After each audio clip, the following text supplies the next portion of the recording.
তোমাদের সামনে আরেকটা রেসিপি নিয়ে চলে আসলাম। দেখো, চাপিলা মাছ দিয়ে বেগুন দিয়ে। তোমরা খেয়েছো নাকি জানি না। যারা যারা খেয়েছো তারা তো জানোই। আমার রান্নার রেসিপিটা তোমরা দেখো, সেভাবে তোমরা রান্না করে খেয়ে দেখো, খুব ভালো পাইবে। প্রথমে আমি মাছটা ধুয়ে হলুদ মরিচের গুঁড়া দিয়ে মাখিয়ে রেখেছি। তারপরে মশলা অল্প, আমি বেশি মশলা দিয়ে রান্না করি না। তারপরে এখন আমি মাছটা ভেজে নিব। আর বাটার মধ্যে একটু জিরা বাটা আর কাঁচা লঙ্কা বাটা, আর কিচ্ছু বাটা দিব না আমি। মাছগুলি আমি ভেজে নিলাম। এখন আমি বেগুনগুলো ভালোভাবে সুন্দর করে ভেজে নিব।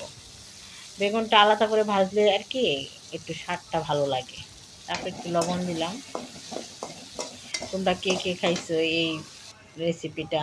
আমি সব সময় চেষ্টা করি যে অল্প মশলা দিয়ে খাওয়ার জন্য, অল্প তেল দিয়ে খাওয়ার জন্য।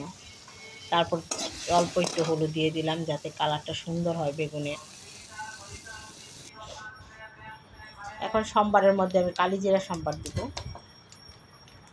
পেঁয়াজ সম্বার দিব। এখন তো সব কিছুর মধ্যে পেঁয়াজ দিতে, সব মাছের মধ্যে। আগে তো এই মাছটা খালি কালিজিরা সম্বার আর জিরা সম্বার দিয়ে রান্না করতো। এখন একটু পেঁয়াজ দিতে হয়, অনেক দিন ফ্রিজে থাকে, তারপরে ওরাও অনেক দিন বরফে রেখে দেয় তার জন্য। তো এটা দিয়ে বেশি সুন্দর করে কষানো হইলে, তেলটা উঠলে একটু হলুদের গুঁড়া দেবো। আমি হলুদের গুঁড়া পরে দিই। তারপর একটু মরিচের গুঁড়া, যে যেমন ঝাল খায় সেই অনুযায়ী দিব। পরে অল্প একটু জল দিয়ে দিব। জল দিয়ে আবার একটু কষাবো সুন্দর করে। কষানোর পর এই যে বেগুন ভাজিগুলো ভাজা রাখছি, ওইটা দিয়ে আবার কিছুক্ষণ কষাবো। গামলাতে খুব সুন্দর করে ধুয়ে দিয়ে দিলাম তেলটা রেখে। এটা দিয়ে কষানো হওয়ার পর ঢেকে দেবো, মানে ঢাকতে হবে অল্প। এই তেল উঠে গেছে, আমি এখন জল দেবো পরিমাণ মতো। ইলিশ মাছের ঝোল যেমন পাতলা ভালো লাগে, এটারও ঝোল পাতলা ভালো লাগবে।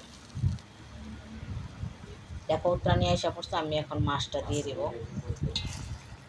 মাছটা দিয়ে কিছুক্ষণ আবার উতরাবো। সুন্দর করে টকবগাচ্ছে, দেখছো কত সুন্দর লাগতেছে না?